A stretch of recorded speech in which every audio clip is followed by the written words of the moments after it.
अध्यक्ष महोदय, सबसे पहले तो मैं आपके माध्यम से सदन के सभी दलों के मैंने जितने भी हमारे सम्मानित सदस्य हैं उनके प्रति आभार व्यक्त करना चाहता हूं कि ऑपरेशन सिंदूर की जो शानदार कामयाबी हासिल हुई है उस पर चर्चा करने के लिए आज सदन पूरी तरह से तैयार है।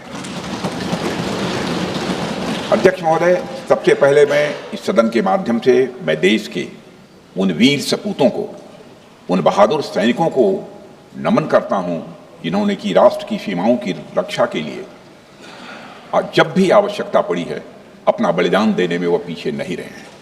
आज भी वह तैयार हैं और आज भी वह तत्पर हैं। साथ ही मैं उन सैनिकों की स्मृति को भी अध्यक्ष महोदय नमन करता हूं जिन्होंने की भारत की एकता और अखंडता सुनिश्चित करने के लिए अपना सर्वस्व बलिदान कर दिया।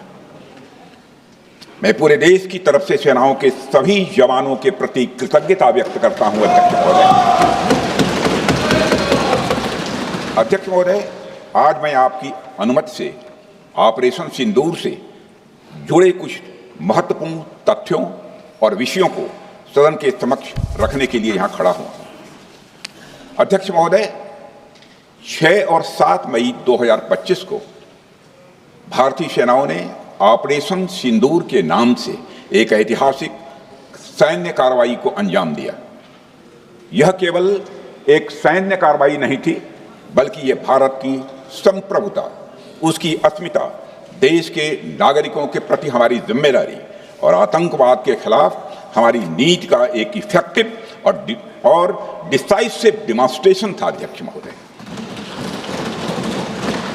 महोदय, जैसा इस सदन को जानकारी है, 22 अप्रैल 2025 को जम्मू कश्मीर के पहलगाम क्षेत्र में एक अमानवीय और कायराना आतंकी हमला हुआ।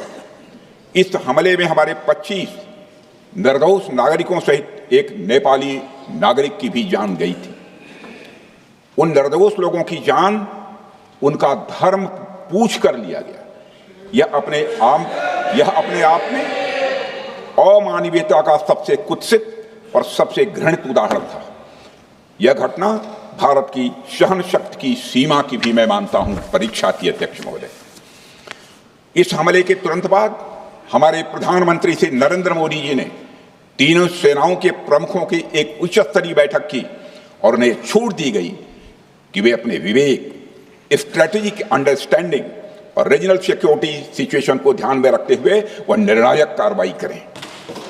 इसके बाद हमारे सैन्य नेतृत्व ने न केवल अपनी मैच्योरिटी दिखाई, बल्कि उस स्ट्रेटेजिक विजडम का भी परिचय दिया जिसकी उम्मीद भारत जैसी एक रिस्पॉन्सिबल पावर से की जाती है। अध्यक्ष महोदय, ऑपरेशन सिंदूर को अंजाम देने से पहले हमारी सेनाओं ने हर पहलू का बहुत ही गहराई के साथ अध्ययन किया।